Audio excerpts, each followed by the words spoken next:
Hey guys, we're back with the house in Fata Morgana. We're about to meet with Jacopo, the Lord. Ooh. I looked up how to pronounce his name. It's like there's a machine generated video that was like way longer than it had to be to generate more revenue, and it could have been wrong. But I'm going with Jean Francois. That's, if I'm wrong, it's French, it doesn't matter. So, I take it you're the Oriental man who's been buzzing around a local church of late. When I first saw the Lord, I was surprised at just how young he looked. There couldn't have been more than a couple years difference between us. And I envisioned him as an elderly, or at the very least a middle-aged man. That'd be me, yes. What of it? Who do you think you're talking to, you impudent rat? Show some dang respect.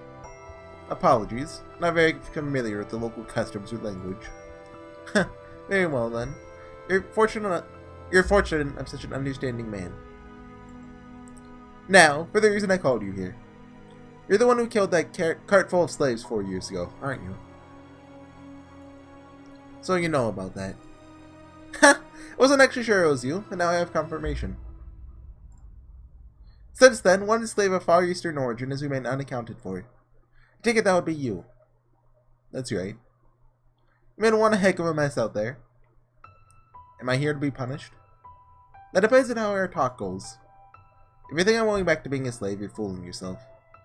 I don't need any more dang slaves, and I certainly don't want you as one. You're obviously not finding any respectable work, being an ex-slave, so I take it you're still in the business of getting your hands dirty, are you not? I assume you're playing cat burglar or something, living off whatever you can swipe off from the nearest unlucky guy. Correct. Isn't it comical then, that you would choose God's sacred house to stretch your legs in, you filthy dog? I absolutely agree.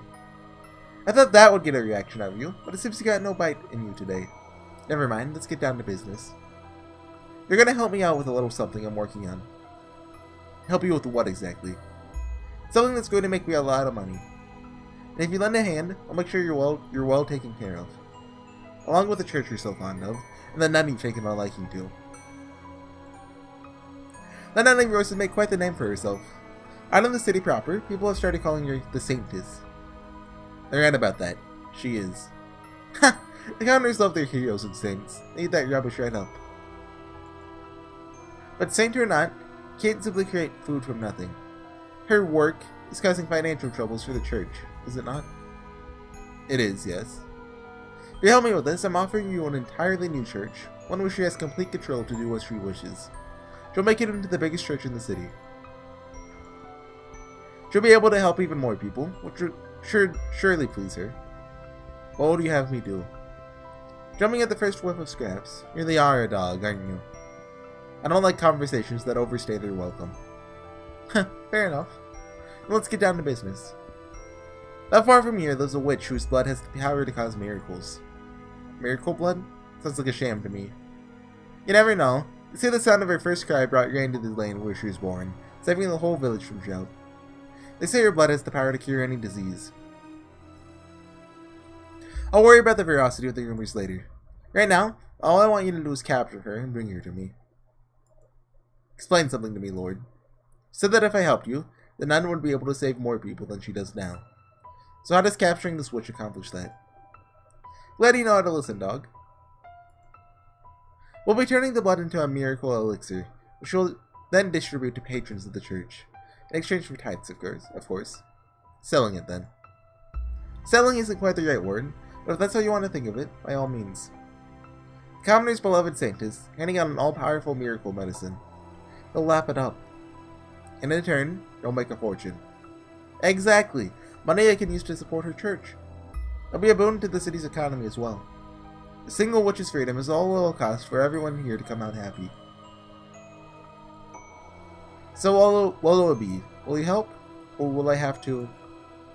I'll help. I have no reason not to. Decisive and a good listener. Excellent. Once I've captured the witch, where do I take her? I have a matron set up aside where your nun can run her church. There's an observation tower on the grounds. The witch will be kept locked up there to ensure we have a constant supply of blood. Okay. When do you want me to get her? You're just chomping at the bit now, aren't you? Thought you'd hesitate at least a little. I guess it was foolish of me to presume to understand how a killer's mind works. All the resources I put into investigating you and everyone close to you were wasted, it would seem.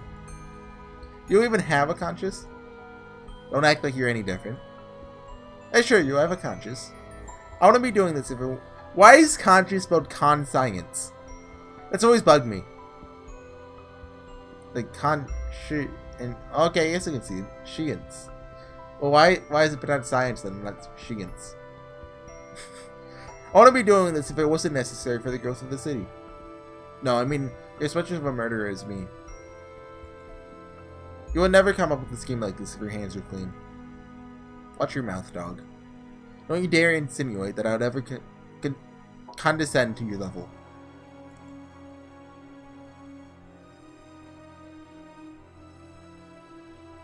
I agreed to the Lord's terms. A couple days later, made my way out to the location the Lord had given me. A small cottage by a lake, where the witch was said to live. I'd been instructed to take her alive, but not that I wasn't allowed to harm her, so my plan was to force my way in and immobilize her as soon as she opened the door. The Lord was right. I didn't have anything resembling a conscience. I was too far gone to be bothered by the prospect of disabling a witch. Not even the fact that I had found a degree of solace in my relationship with Pauline would change that.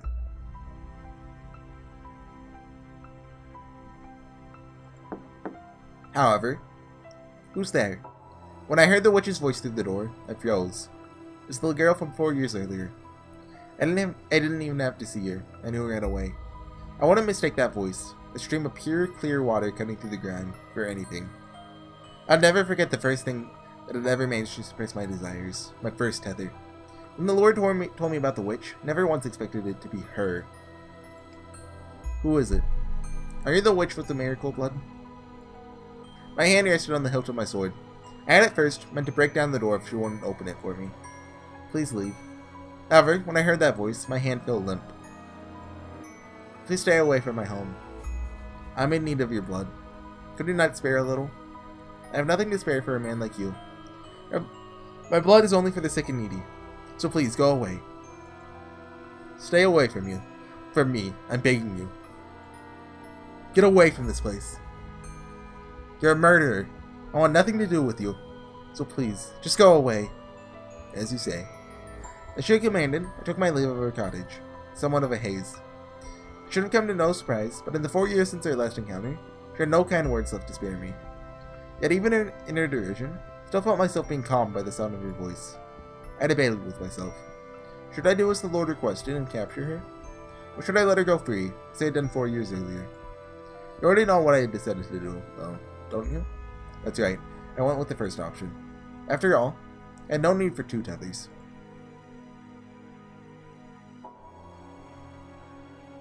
What if Morgana is actually just everyone in the story? While breaking down her door was still an option, the witch was wary of me. Like, you know, I was like, Morgana and Giselle are the same person. That one, in case that ends up being true. Which I doubt it will be, but anyway. You know, that line would be ironic later on. Like, oh, well, it's not a situation, well, dramatic irony because we don't know about it yet, but foreshadowing even, I guess? If they were both the same person. But no, I don't buy that. Not everyone can be Morgana. If she were to somehow manage to escape, there's no saying how the Lord might react. So I stood watch, waiting for her to step outside. The problem was, she never once opened her door. It wasn't just me. It seemed like she was wary of everyone. There's one exception though. The boy. She left the cottage for him. They went on walks together around the lake.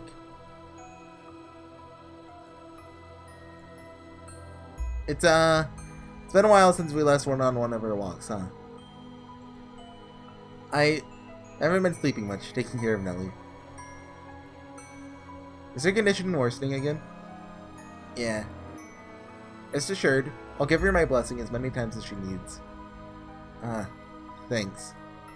I really appreciate it. The weather's kind of not that great today, huh?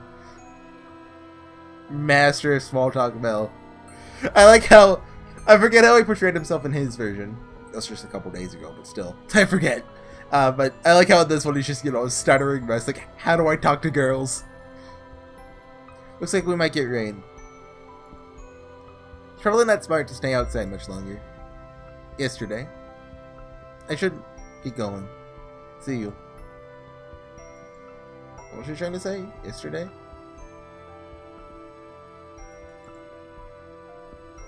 Watching the two of them, it occurred to me that I could make good use of the boy. Why not just like sneak into her house while she's outside? You have two options. Either you say no and protect the witch. Get away. Or you help me capture her. Get away from her. Right now. If you choose the witch, I kill the girl. Get away. Make your decision. Get away from her. You haven't know the count of 10. If you don't choose, I kill the girl. 10, 9, 8, 7, 6, 5. Okay, I'll do it. I'll help you. So get your sword out of her face. Don't kill her. I can hold on until the last second. Well, what are you waiting for? Let's get going. Get moving. Pitiful little boy. I can't do fake crying. Or regular crying sound effects. You've seen me attempt it. Well, you've heard me. Maybe. Ah! Ah! Ah! Get back. No. Stay away from me. No. Ah! Help! Don't kill me.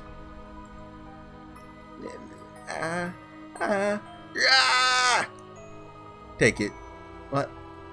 That's your share. Should last you long enough. Why? Why? Did you take my arm? What do you mean by share? What? Why? Why? That's Mel running away. Good sound effect, huh? My arm.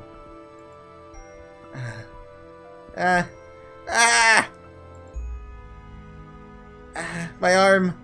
My arm. No! Put me down, please. Help! Someone, please help. The witch with the miracle blood had regressed into an ordinary girl. She cried in pain like a small child. I wasn't going to get very far with her wailing, so I gagged her, tied her up, threw her into a burlap sack.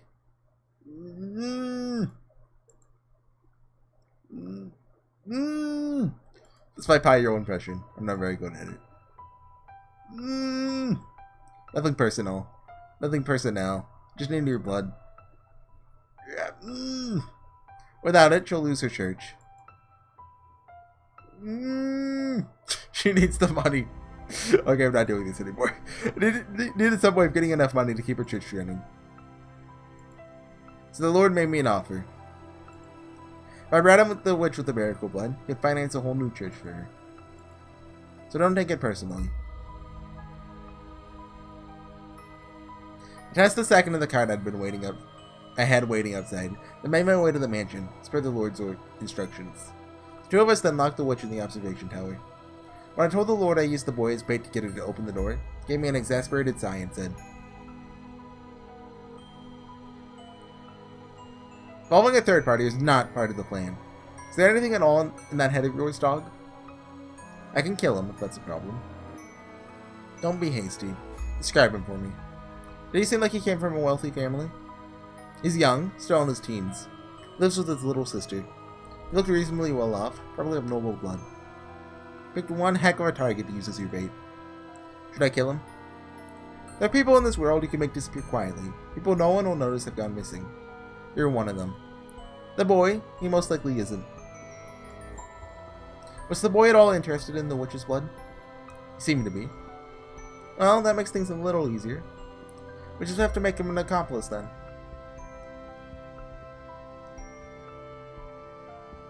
That's everything up until about 6 months ago.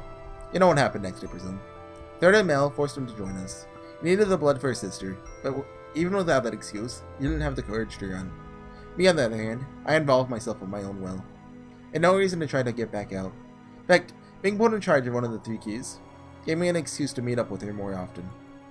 The arrangements were quite beneficial for me.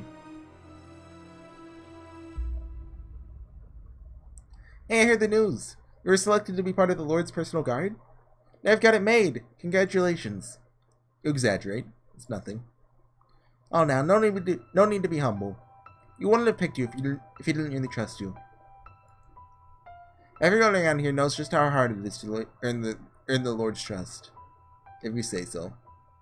It hasn't been easy for him, I hear.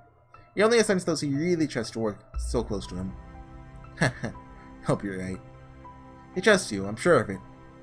I certainly can't tell her the real reason I suddenly became his guard. And I've got some more exciting news too. The Lord sent a messenger for me earlier.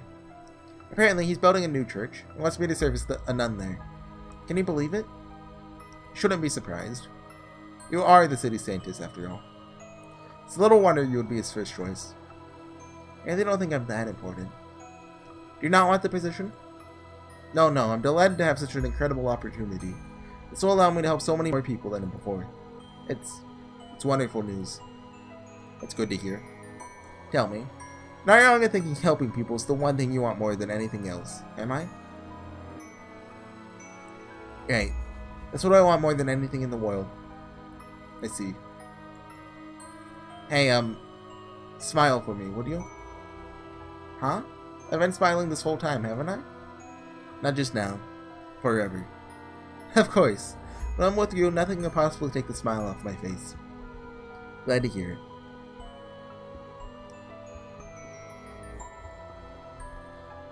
Okay. This is the tower. I recognize that window shape. Never knew someone could lose so much weight while still eating every day. Might have to increase your portions.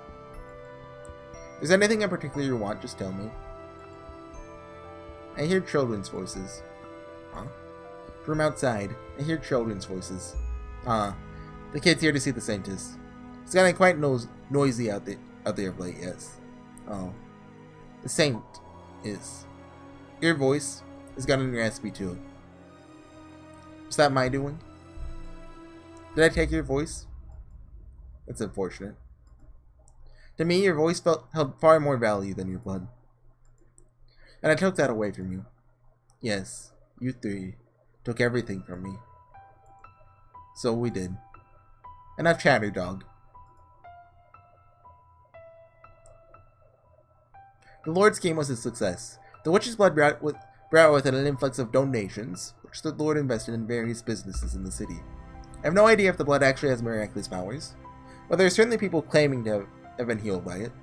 It wasn't long before people who weren't sick started making use of the supposed cure-all medication, thinking it had preventative properties as well. So whatever the elixir spread, the Lord's profit grew in kind. One fact was undeniable. The witch's blood stimulated the city's dramatic growth. Is that the end of the scene? Yep, looks like it. A lot shorter than Mel's. Well, not really that much shorter, like 30 minutes shorter. But, okay. That's everything. Appalling, is it not? Morgana. If you hate me for what I did to her, you can take this sword and kill me with it.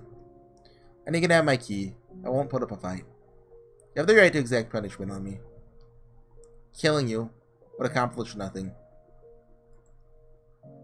It is neither my place to forgive nor punish you. This is one of those songs I really like, by the way. It's always used at like just the right times. As much as it would make me feel better, doing so would serve no meaningful purpose.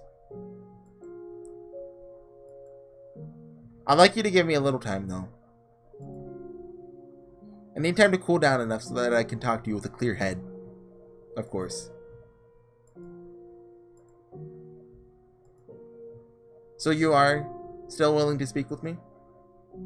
I gave you my word. Told you I'd help figure out what path you should take. You're an honorable man. I'll not force your hand if you don't want to do this. You can tell me to leave, and I'll walk right out the door. More than anger or hatred, simply deeply pained. Maybe things would have turned out better if I were as sympathetic a man as you.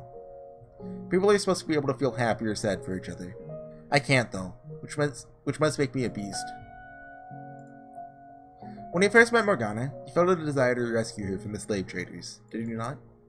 You thought of someone other than yourself. Never saw that desire through, though. My thirst far overpowered anything I may have wanted to do for her. The next time we met, I sold her to the Lord.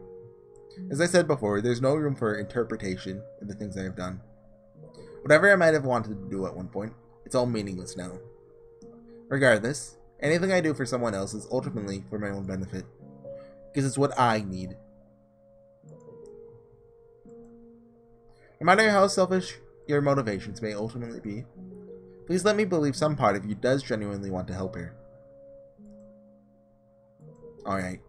I know I'll sound like a hypocrite for saying this, but sitting back and waiting for her to die is not what I want.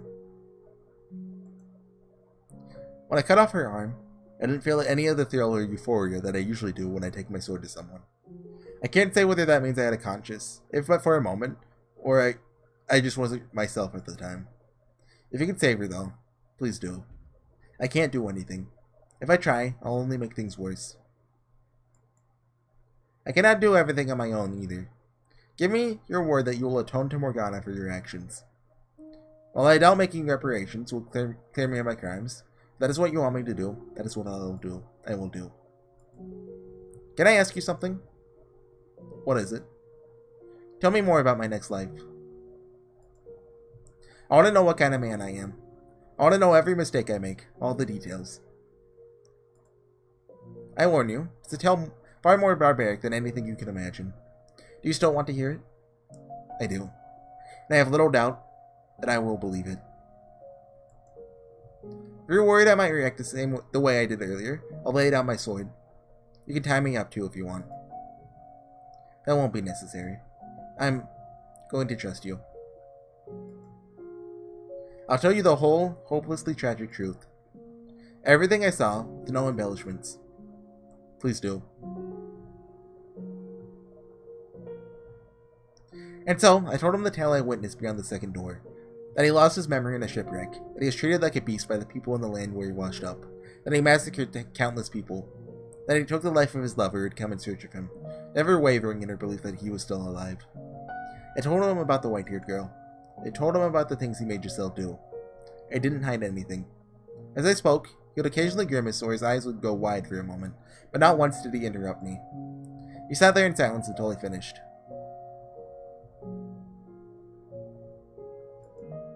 You weren't kidding. That was far worse than I had imagined. It is the truth, though. You became the target of Morgana's loathing, and you were led back to this mansion. That is what lies in your future. As difficult as may be to comprehend, that person is you. The man who does all those things hundreds of years from now is you. I really am a beast. A horrendously precarious creature. As I interpret it, when you lost your memory, you also lost everything you used to suppress your nature. You lost the foundation you had built. As a result, you're no longer able to maintain that balance. Would that mean that what I am now is, comparatively speaking, human? No, I'm no different now. I have no more control over myself when I'm killing people than the man you described. You've seen me do reprehensible things. And in spite of that, you're never condescending or insulting, never acted disgusted or afraid of me. Are all angels as compassionate as you? I'm not an angel. I'm simply biting my tongue. Are you afraid of me then? I'm not afraid of you, no. What are you then? I don't understand. I am of the belief that now is not the appropriate time for me to allow my personal feelings to influence my actions. My task is to save Morgana. If I'm to be honest with you for a moment, I despise the man you are in the future, but I'm also equally frustrated at myself. You're right, the things you did were inexcusable. You murdered innocents, you killed the woman who came searching for you. But on a personal level, what angers me the most is that you put blood on the hands of the woman I love. I know very well that, to you, something you haven't done yet. But it will steal your soul. It tears me apart and said that I couldn't return in time to stop it. You'd be hard-pressed to find anyone who wouldn't be angry to know someone they care about had received that kind of treatment. I suppose. That's how you feel, though. Aren't you interested in taking revenge on me? As I mentioned before, there are times when allowing your emotions to take their reins is the wrong course of action. This is one of those times. Seeking vengeance is the wrong thing for me to do right now. If I can eliminate Morgana's hatred, the three of your souls will be set free as well. So you're going to save me too? Yes, I am. I don't consider myself worthy of redemption, especially not after hearing about the things I will do. I'm a beast, through and through. A twisted, psychopathic monster. You are conflicted, though. You struggled against the creature that dwelled inside you. It's true you found perverted joy in violence and murder, but you also felt kindness, which caused a part of you to seek peace. And the same can be said of you in this time as well. If you actually were nothing but a beast, or rather, nothing but a man that derived pleasure in killing, maybe then I could have truly reviled you. Then you would be irredeemable, no matter what had turned you into that. No matter how much pain and suffering had driven you to that point. But your instability, your constantly shifting desires, your mental frailty, all appear to me as very human traits. Tell me, how should I live my life from here on? What is it you want most? The easiest road for me would be the one I walk now, to continue being a killer. No fighting my desires, no resisting what's inside me. Would that be my salvation? To abandon my humanity entirely? I don't know what I should do, what I'm supposed to do. I'm at a complete loss about everything. I'd like to believe that your desire to live in peace is sincere. And that's what I want for you too. It'll be the most trying path, yes, because you will have to fight against your nature to stay on it. But we live in the human world. And you also have Pauline, wants the same thing, extending her hand for you, inviting you to join her. So I encourage you to suppress your urges. Your life will not be easy for it, but I implore you to take the rocky road, for your own sake, and for hers. Even if it means my entire life is built on a foundation of lies. Before today, I believed it was wrong not to be true to oneself. But as I listen to you tell your story, I came to realize that maybe there are exceptions. Some things you can, possibly should, keep locked inside you, where they can't hurt anyone else. However, I also think you have a tendency to try and act too perfect around her, both in this life and the next. You cover up so much of yourself, you become an entirely different person. You can be your conflicted, imperfect self around her. The man you are right now, lost in trying to find his way. I have little doubt you'll accept that, man. What you need most is restraint. I see. So tell me, do you think my future can be changed? I don't know for certain, so all I can do is speculate. But as you share the same soul, I expect any changes you make now will be reflected in your future incarnation. I have my work cut out for me then. Pauline, she believed in me. She put her faith in a beast and went out in search of him. I cannot allow myself to be the kind of monster that would murder a woman like her. I have to change. I will change the future. You can do it. When my life here comes to an end, I vow to make my next one better. Thank you for listening to me, and for giving me guidance. I can't say I'm particularly suited for the job. Knowing that my words are going to influence the direction of another's life is an unimaginable amount of pressure. I don't know, so you pulled it off well enough. If you ever decide to quit being an angel, make a dang convincing missionary. I have no interest in being a missionary, as I've told you, I'm not an angel. It's too bad. I joined the Church of Michelle. Don't look at me like that. Just kidding. Now can I get angry at you? As I've been telling you, I'm an ordinary man. I'm not special in any way, like you seem to think I am. You're not ordinary. You're different, but not in the same way I am. I wouldn't ask any normal man to show me how to lead my life. I see. Although, what passes for normal differs from person to person, I suppose. Just as I don't think you're normal. I'm sure there are people out there who do. Perhaps. Maybe they're just able to see my desire to be normal. Well, that's everything I have to tell you. You're going to want to talk to the Lord next, I assume? That's right. I'm going to convince him to hand over his key. Then I'm going to set Morgana free. Doubt you'll have much luck convincing him of anything, but I'll help in any way I can. I appreciate it. I'll get him to come to supper tonight. You'll be there too. Okay, I'll be there. If I could ask you one favor though. Could you try to arrange that for as late as possible? That should be doable, but why? There's someone else I need to speak with first. Alright. I'll do what I can. Thank you. See you this evening then. This scene just switched right there, so I figure that's as good a point as I need to call it. This is called In Pursuit of the Truth. Imagine we'll be talking to Maria next time. You know, I've always sort of in a way liked Yukimasa, and that's still how I feel about him. I like him, but like, you know, I kind of don't like him, but I kind of do like him. Basically, I'm in tsundere. Anyway, thanks for watching, everyone. We'll be back next time for some more of the house in Fata Morgana. And, you know, I wonder how long we have left. Like, 2-3 hours, maybe? I assume after we finish the final door, like, you know, Morgana's like, okay, bye. It's gonna be like 20 minutes back in the mansion, give or take. And it'll be like, okay, yeah, also we get to go back in modern times and live a nice life together, right, Giselle? Please. Anyways, I'll see you guys next time. Bye.